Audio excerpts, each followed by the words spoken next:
Jono Baruch. Welcome back, mate. Great to be here. It's been a while. It has. Did this. What was our last one? Training. We were at Icon. Yeah, we subbed it out for a bigger stage. Gee, she's special. She is. We also found a new spot. We have. I'll tell you what, for those watching, it's been a schlep to get to this moment. To hit record. It has been fun. Yeah. But it's all part of it, and it's part of it. It's been good. Nice to be here. How's your bye? My bye was solid. I realised how much I need to buy. Yeah. Want to buy. And then as soon as Sunday hits and there's no Carlton, it's like, what's the point of life? You start asking questions, like, what am I doing? What's the meaning of life? What's the meaning of it all? But that's why does everything come back to Patrick Cripps and Charlie Kerner? Yes. Well, speaking of, it's a far cry from this time last year where we couldn't wait for the bye. Yes. What's on your mind? Carlton mind? I just remember almost being here, this position last year, just walking into the MCG. We were playing Hawthorn straight after the bye and thinking they've had the win that they've needed to have. They're going to the bye.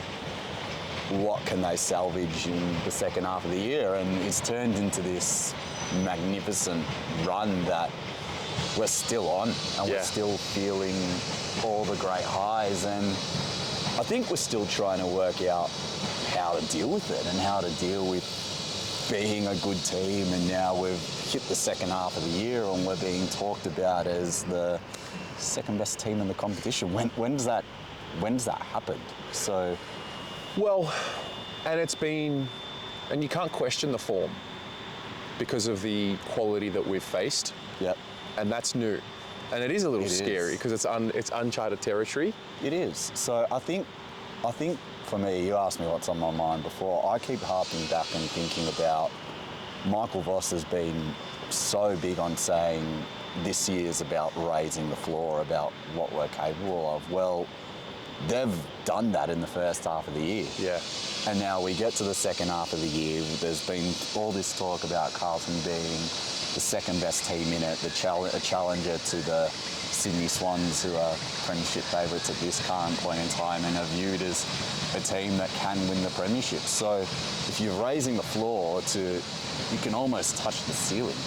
So what's on my mind is the pressure's on to take that next jump. Yeah. And you look at what's ahead. It starts on Friday night, but then you keep rolling into games that you're probably expected to win just because you've banked all the credit and goodwill, and it's all about getting there and making sure that you can deliver. So there's part of me has the fear of the unknown and, can they get complacent? But the other part of me remembers, look at where they've come from.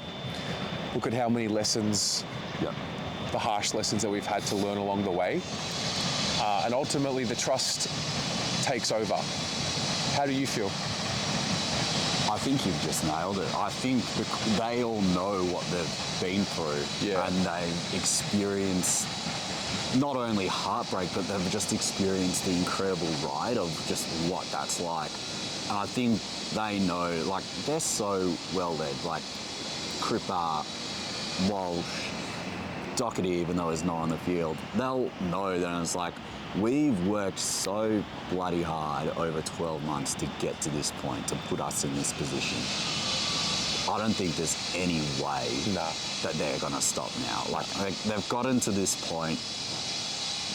Why stop? They're not even close to being done yet. 100%. And you just think back to last final series. Charlie had a down final series. Harry missed the final, and you look at how well those two guys are playing now, and they're going to want to hit the second half of the year and absolutely explode and really prove that it's not just a flash in the pan, because we live on social media. We see so many different things. Everyone wants a reason to sort of... That's some way to put it.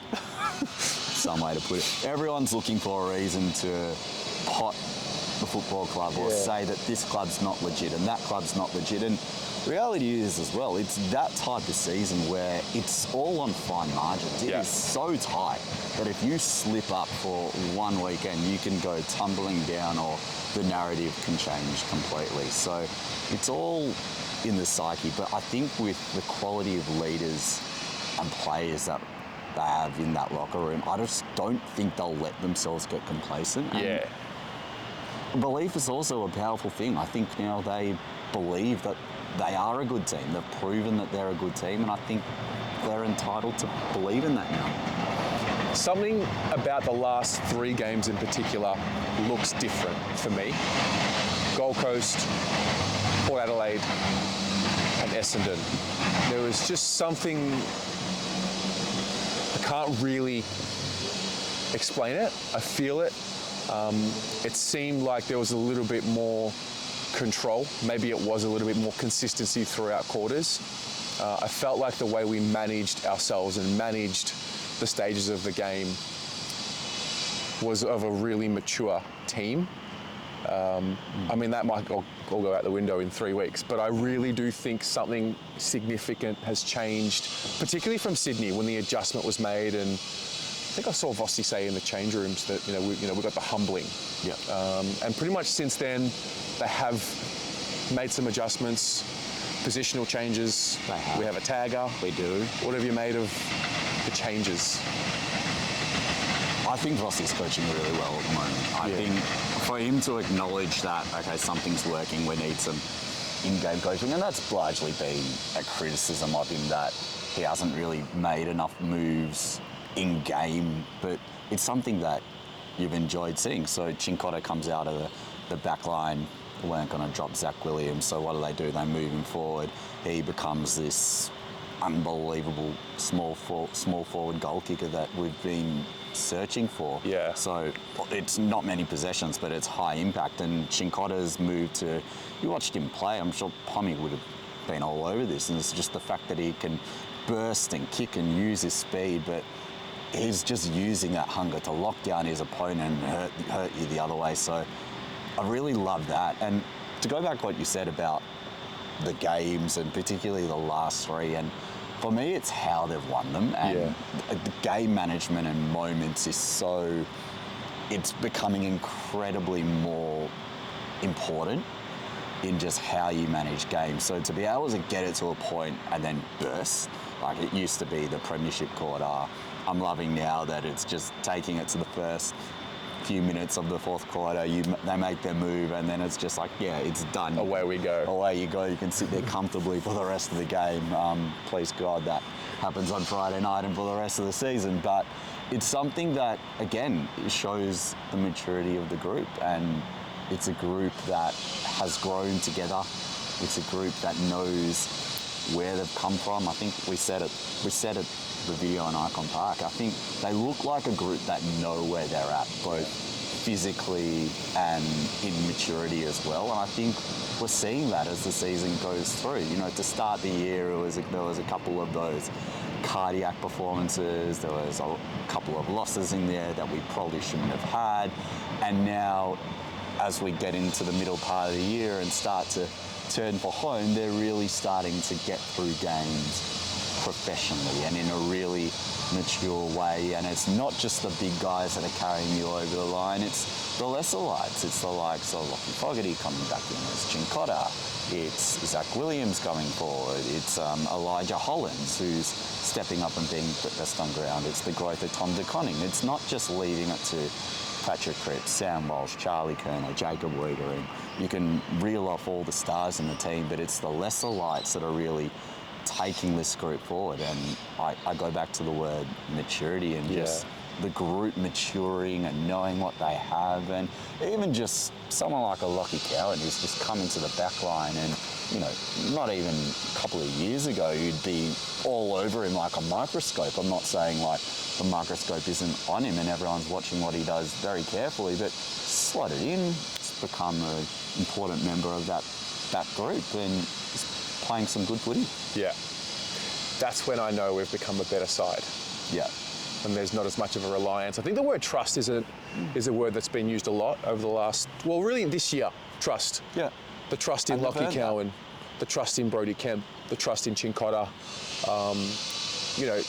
Essendon in particular, we saw Cripps and Walsh really, not as prolific, but in the fourth quarter lift and sort of carry in those moments where we needed them to.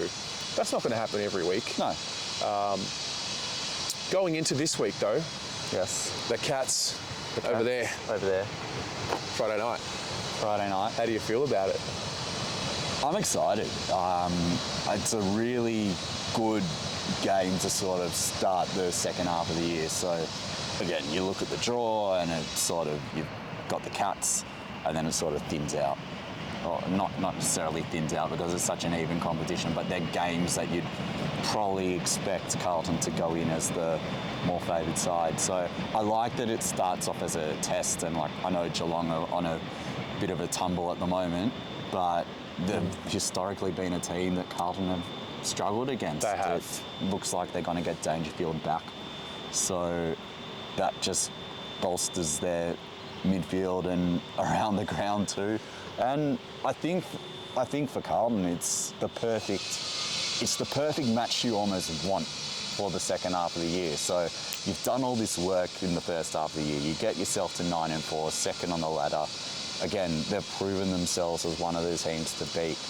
And this second half of the year is like, righto, just go solidify that in everyone's mind. And you get the Cats first up. It's a team you haven't historically gone well against. They've got dime a dozen stars everywhere as well. So if you go out and you're able to get the job done, then your credentials are really stamped. Absolutely. So I'm excited. It's going to be a good test. It will be a good challenge. Well, we're rested. Extremely rested. So are they. We both played our previous game on King's Birthday Eve. We did. They played earlier in the day against the Swans at the SCG. Yes. They looked pretty good until Sydney got going. Well, I mean, Swans. what are you meant to do? Oh, you can't. Everyone's kind of saying, but they've peaked too early. But at the same time, It just keeps happening. if that was us,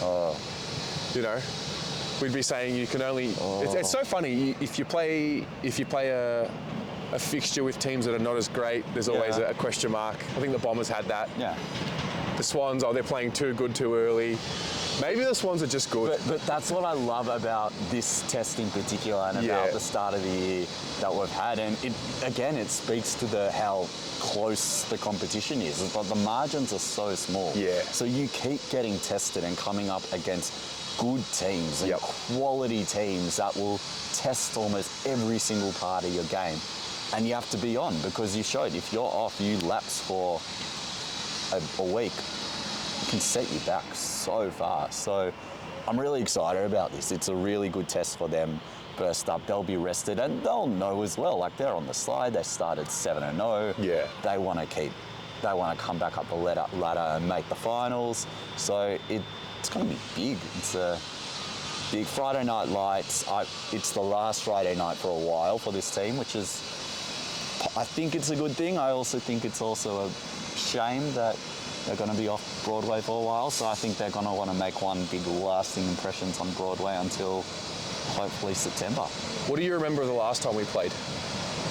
Which was not long ago. It was round 7. Really big. I remember getting here and just the lines were snaking out the door, and it's just like you had to go like. Oh, with the new security measures. With the new security measures. Yeah. And just like thinking, gee whiz, I wasn't expecting this many people here. Like to be fair, we should have probably won that game. We let ourselves down. I think it was the first. Run too late.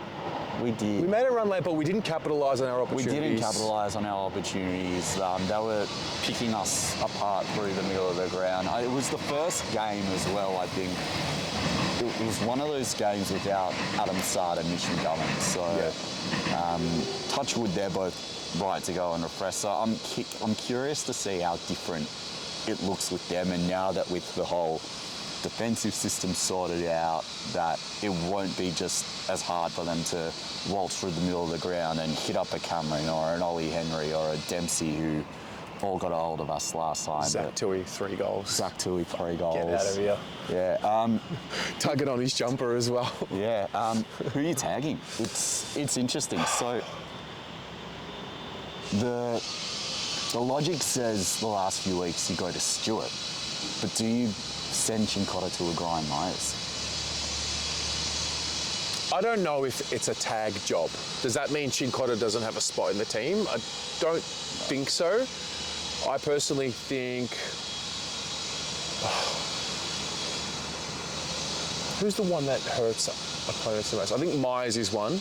Myers. For sure. Myers sets up a lot of... Yeah. Cameron, I mean, not that I don't rate their midfield, but they have such a unique rotation. They do. Where they play, 2/3 of the game, 66 to 70% at game time, and they just keep rotating it. Holmes is, I would say, their best, but I don't know. I don't look at Geelong and see what I saw with the Bombers and Zach Merritt, who's just such a level above. They've got a lot of really, really good players. I don't think they have that Zach Merritt type of player that you have to tag. Do you back the Carlton midfield to go head-to-head with the Geelong midfield? I do. Yeah, I think I do. Personally. Yes. I'm curious. Pito's fit. I mean, we're filming this. We don't know what the injury status is right now, and teams haven't come out. Pito's fit. Chera, we don't know. Don't know, but... Cottrell, we don't know. Cottrell, we don't know. So there's a few names that I'm curious about what to do with. Having Sada McGovern back this time around, I'm really curious to see. A different look. Yeah. So to answer your question, I don't know if I see anyone there that I'm like, you have to tag him. Like, is that us now? We have a tagger, and that's something we're going to be deploying every week? I think it's an evolution across the competition. Okay. It's just sort of come back in and, like you're not going to stop these players from getting their 20 to 25 possession. Just watch Nick Dacos on the weekend. He had Will Phillips, and I know Phillips went off the ground and Dacos went bananas in the last quarter. But you're not going to stop good players from playing well. No. You can do your best to try curtail their influence and make it hard for them. Ultimately, coaching is about taking a weapon away from the opposition to try and benefit you. It's just about trying to pick, what weapon is going to curtail them the most to give us the greatest benefit. Yeah. In that case, go to Myers. Go to Grian. Go to Grian. Yeah. He's a little architect. He is. I think he's having a great year. He does. Well, you mentioned him before. Holmes has become one of the best running half-backers, wingers in the comp. His delivery and speed is something to watch out on. So it's another big job for Ollie to run with him. I think Akers will have the other side and just run really well. Gee, he's been important this year. It's been really good. I just keep coming back to the fact that you mentioned all these names that come back in. I think you said the word trust and the match committee and trust in the team that I don't think it matters anymore. No, correct. Paolo mentions a lot that he doesn't believe in best 22s and you need a squad. And I think we've seen that now through the tests that we've faced fixture-wise, the tests that we've faced with unavailability and having to put together a side out there. We've seen what works, we've seen what maybe necessarily doesn't work, but by and large, for the most part, they've gotten the job done.